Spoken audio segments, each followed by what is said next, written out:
Natasha Uppal and her husband used to live in the Indian capital, New Delhi, but when they started trying for a baby, they decided to move.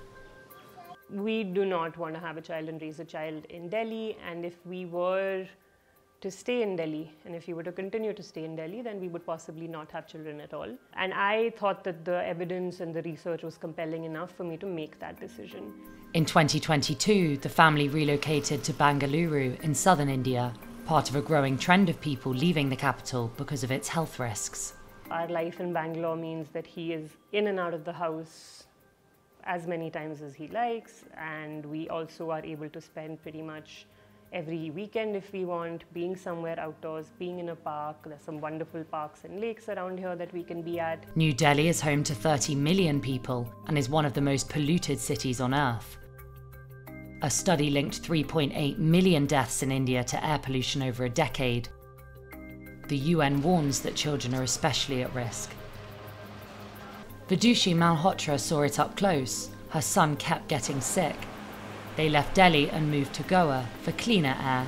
So one stark incident was around Diwali in 2020, and Mir was still less than 2 years old. And I remember we had like 3 purifiers running continuously, of course, and then I needed more because it was just impossible to leave the bedroom and be in like even the living room. I felt terrible. I was like, I can't have my child breathing through this air, and also of course it was affecting me. Vidushi urged friends to follow, starting in her own words, a mini movement. I know a lot of people in my immediate circle who have been, concerned about the air. Some of them have taken the bold step. I think some are like either tied down due to family or due to work. Others, like Rolly Shrivastava, remain in Delhi for work reasons, but live in constant anxiety. She keeps inhalers for her smoke allergies and nebulizers ready for her toddler, whose cough worsens each winter. Some children have, they're called wheezing kids nowadays. It's another word for asthma, apparently. It's a more softer word for asthma.